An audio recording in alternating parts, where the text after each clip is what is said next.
Before it became one of the most remembered symbols of salvation, Noah's Ark was imagined as something far more physical, a sealed wooden world, built to survive the moment when every familiar horizon disappeared beneath water. It was not described as a graceful ship crossing a sea. It was a refuge constructed for endurance, a vast container of life suspended between judgment and renewal. Most people picture a simple boat, but the biblical description points to something stranger and more monumental, a structure closer to a floating warehouse, a survival chamber, and a sacred shelter combined into one enormous vessel. To understand the Ark, we have to step away from the image of a small wooden craft and enter the hidden question at the center of the story. How could life have functioned inside? The mystery is not only whether the Ark could float. The deeper question is what the people inside would have needed once the door was sealed. Air, storage, separation, food, water, balance, darkness, discipline, and time. A vessel like this was not simply a miracle in wood. It was an interior world organized against collapse. The book of Genesis gives only a few measurements, yet those few lines have inspired centuries of debate. The Ark is described as 300 cubits long, 50 cubits wide, and 30 cubits high. The exact length of a cubit varied in the ancient world, so any modern estimate must be careful. But even with conservative measurements, the result is not a fishing boat. It is a monumental container. Its proportions matter. A long, broad, high structure would not need the elegance of a warship or the speed of a trading vessel. It would need stability, volume, and resistance against rolling. It was not designed to conquer the sea. It was designed to outlast it. Genesis does not describe sails, oars, a mast, or a steering system. That detail changes the entire way we imagine the Arkansas. It was not a vessel of navigation. Its purpose was endurance. It did not need to choose a direction. It needed to remain intact while the world outside lost all direction. Inside, the Ark had to function less like a moving ship and more like a closed ecosystem under pressure. Every space had a purpose. Every opening carried risk. Every stored jar, beam, rope, and partition mattered because survival inside a sealed structure is always a battle against disorder. The first engineering question was material. Genesis names gopher wood, a term whose exact identity remains debated. Some traditions have associated it with durable timber, but the word itself is uncertain. What remains clear is the idea, a massive wooden body sealed against water. Wood breathes, bends, swells, and cracks. To survive prolonged exposure, every joint would have needed protection, every seam a defense line. The text also mentions pitch, a waterproofing substance applied inside and outside. In the ancient world, bitumen and resin-like materials were known for sealing boats, baskets, and structures against moisture. On the Ark, waterproofing would not have been a detail. It would have been the difference between shelter and catastrophe. The Ark's greatest strength may have been its simplicity. A box-like form is not beautiful in the classical sense, but it can hold extraordinary volume. It sacrifices speed and maneuverability for capacity and stability. In a story about preservation, that simplicity becomes the design. Inside that volume, Genesis mentions 3 decks. This single detail transforms the Ark from a hollow shell into a vertical survival system. A lower level could hold heavy supplies, water containers, ballast, and dense storage. Weight placed low in the hull improves stability. The middle deck may have served as the heart of daily work, with corridors, feeding spaces, and compartments. The upper deck would have mattered for air and light. In a sealed world, ventilation is not comfort. It is survival. Genesis refers to an opening near the top of the Arkansas. Scholars have debated its exact form, whether it was a window, a roof-level opening, or some continuous gap. But its function was essential, a controlled boundary between life inside and storm outside. Too much opening, and water enters. Too little, and the vessel becomes suffocating. Warm air rises. Moisture gathers. Breath fills closed spaces. The roof opening becomes the lung of the Ark, allowing the interior to remain habitable while the flood sealed away the horizon.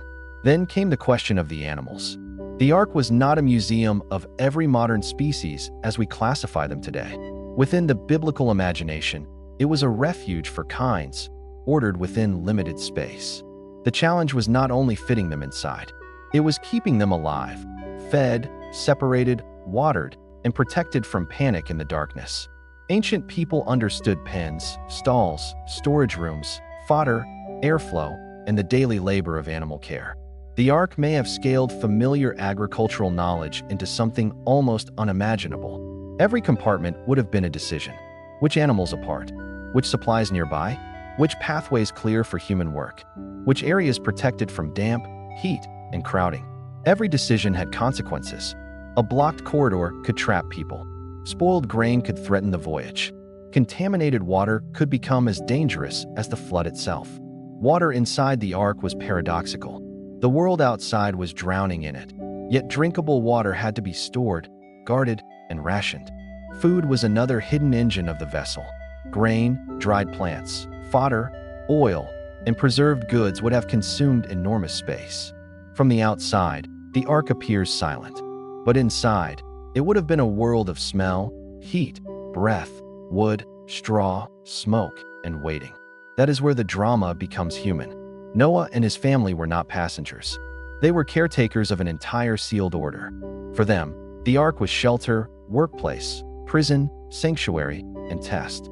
Every day would have repeated the same tasks under the sound of water striking the hull. The door is one of the most powerful details in the story. Once sealed, it marked the boundary between a doomed world and the fragile world preserved within. A single door also means controlled access. In a flood narrative, architecture becomes theology. Salvation has an entrance, and then it closes. When the flood begins, the Ark's purpose is tested immediately. A structure built on dry ground must become a vessel before it breaks. The first hours would have been the most terrifying.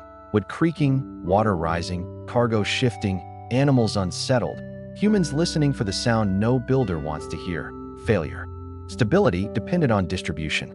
Too much weight on one side, and the Ark would lean.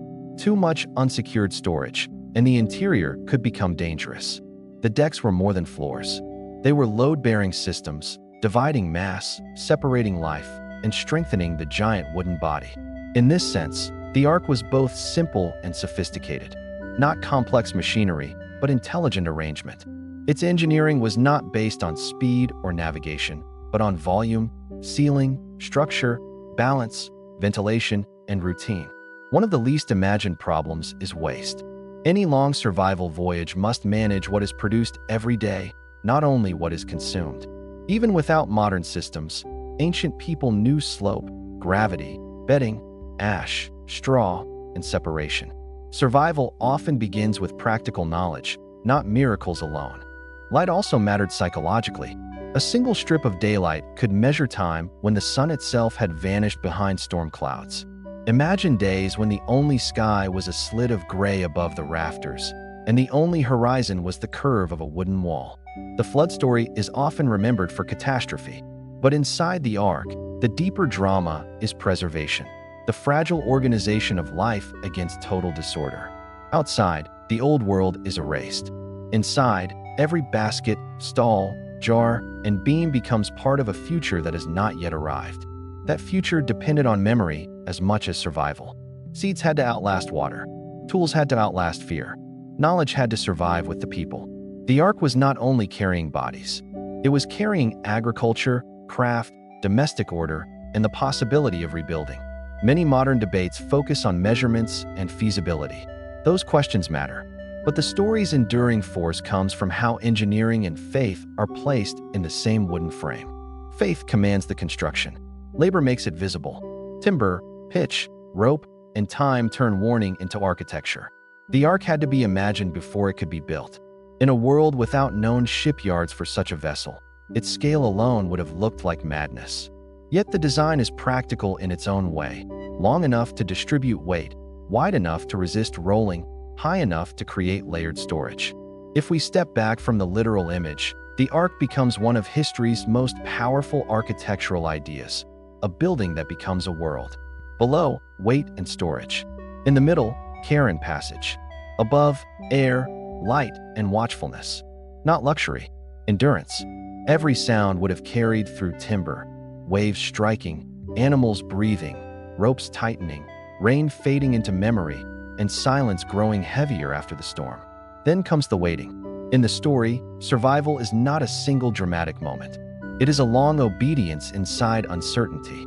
Over time, the interior would have changed. Supplies diminished. Air shifted. Light returned slowly. The sealed world began to feel the possibility of opening. The raven and the dove belong to the emotional architecture of the story. They turn the ark from enclosure into anticipation. Through them, the outside world returns first as a question. Is there land? Is there rest? Has judgment given way to renewal? When the ark comes to rest, the structure that survived the water becomes something else, a threshold between an old world and a new beginning. The same door that once sealed life inside now becomes the way out. Architecture reverses its meaning. What began as containment becomes release. What felt like darkness becomes memory. What was built for disaster becomes the first shelter of renewal. That is why the ark still captures the imagination. It is at once an object, a place, a machine of survival, and a sacred image of preservation. To ask how the ark worked inside is to enter the hidden side of the story, not the flood as spectacle, but survival as architecture. Because the real wonder is not only that the ark floated. It is that the story imagines a world carefully arranged within wood while everything outside was coming apart. And in that hidden interior, the ancient vessel becomes more than a legend. It becomes a question still powerful today. What would humanity preserve if the world had to begin again?